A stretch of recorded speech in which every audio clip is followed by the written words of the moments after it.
Today we are starting with a new topic that is very familiar to you, that is acne vulgaris. Most of the persons, they will have the experience of acne in their lifetime, right? So we can see what is acne, what all are the causes of acne, and what is the management of acne. First we can see the definition of acne. The definition is a chronic acne is a chronic inflammatory disease of pilosebaceous unit. So it's an inflammatory condition and it affects the pilosebaceous unit, characterized by the formation of comedones. Comedones mainly two types: white comedones and the white and black comedones. Otherwise we will say open and closed comedones. Then there will be chance for erythematous papules or pustule formations, pus collection in the lesion. Then less frequently it may lead to nodules or pseudocyst, and last it may lead to scar formation. So acne vulgaris, in simple term, it's a chronic inflammatory disease of a pilosebaceous unit. Regarding the causes of acne, several risk factors that may lead to acne. The first one, medicines. Medicines such as steroids or phenytoin, isoniazid. So all these drugs may leads to the development of acne. Then a cosmetic use, excessive cosmetic use or allergy. The cosmetics may allergic to the skin and may develop acne. Then stress, emotional stress may leads to the development of acne. Then lifestyles, our habits, especially the food intake, fatty food intake, and lack of personal hygiene may affect the development of acne.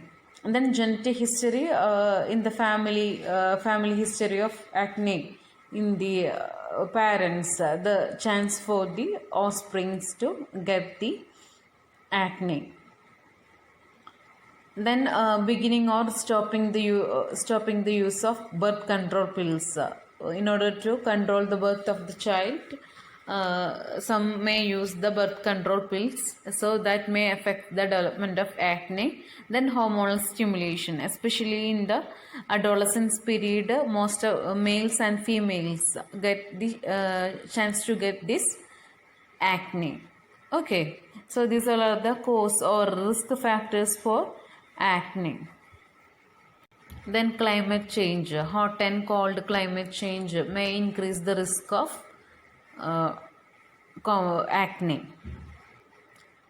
In case of acne, the main pathogenesis of acne is due to the etiological factors or to the risk factors: plugging of the hair follicle, abnormally keratinized cells. Okay, so there may be a plugging of the hair follicle. Then what happens? There will be androgen induced sebaceous gland hyperactivity. So after that, after the plugging of the hair follicle, there will be sebaceous gland hyperactivity. So that leads to proliferation of bacteria, and then the inflammatory process will be occurs.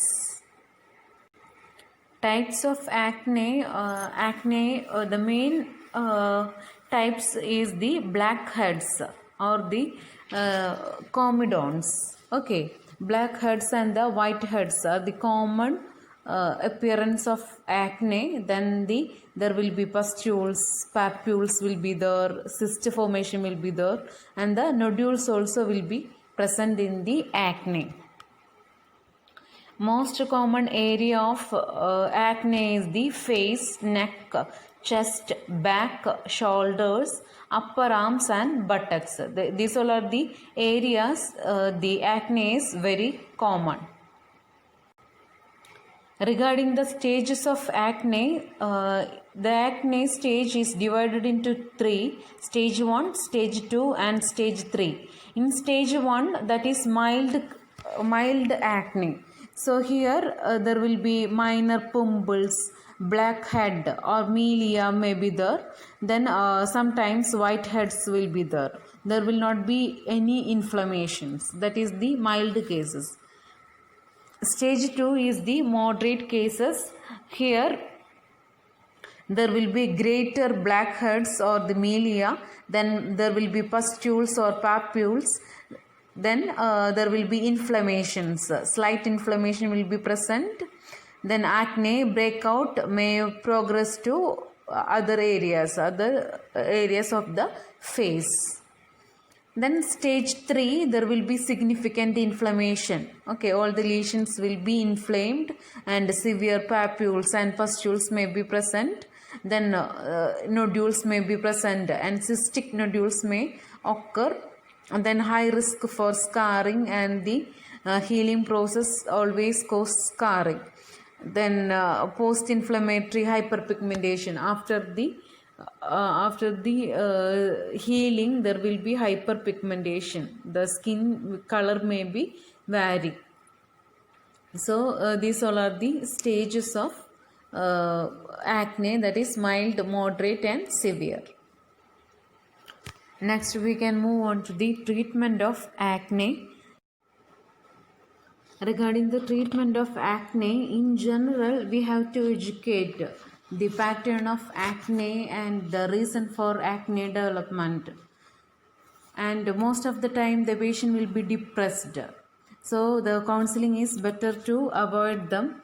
And next, we have to educate regarding the face wash. So most of the persons, due to the oily nature, they continuously wash their face, but it should be limited, and the use of chemicals, it should be avoided. They can wash the face, but use of soap, that should be avoided. Then most of the time, if we are using topical corticosteroids, it should not be used. Okay, if we are using steroids, there may be chance for developing acne. So the use of steroids should be limited. Then we have to educate the use of, or educate to avoid the use of concomitant cosmetics or irritating substance, cleansers. Everything in the face should be avoided. Okay, these all are the health education should be given to the patient. Then again, as a premenstrual symptoms, most of the females will have the comedo appearance or the acne appearance, and it is usual as due to hormonal problems. It may develop and it will be subside within that week.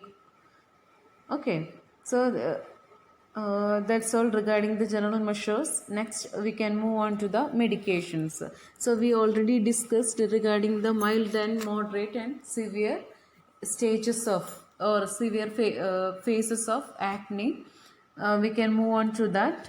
So most of commonly we are giving drugs for acne is the tretinoin, benzoyl peroxide, then drying and peeling agents, topical clindamycin, topical erythromycin. Then as a systemic therapy, antibiotics can be given, tetracycline, minocycline drugs.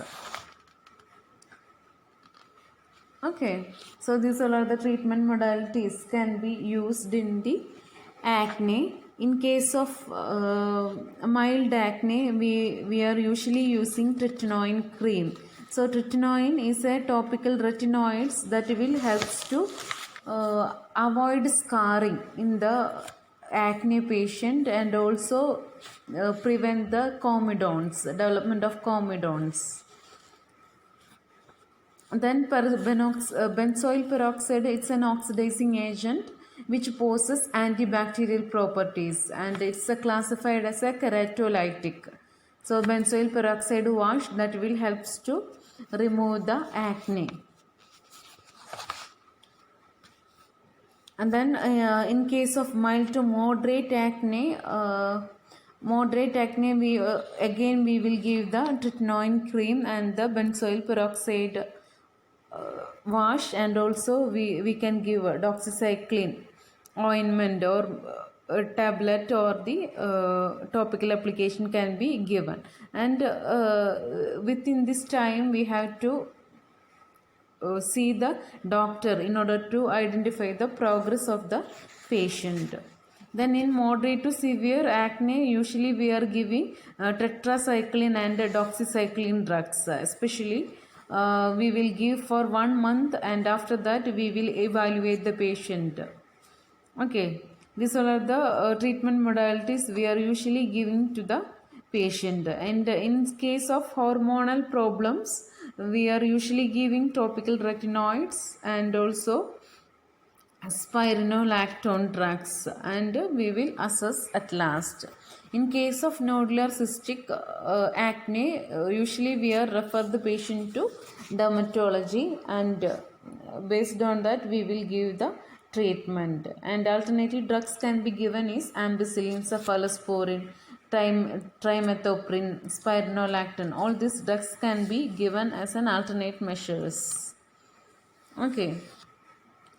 So actually, when we develop this acne, the treatment should be regular. Okay, it should not be discontinued, and in between there may be chance or there may be development of acne again, but it's a part of acne treatment. But don't misunderstand that and continue the treatment, and it will be subside. Okay, so these all are regarding the topic that is acne vulgaris.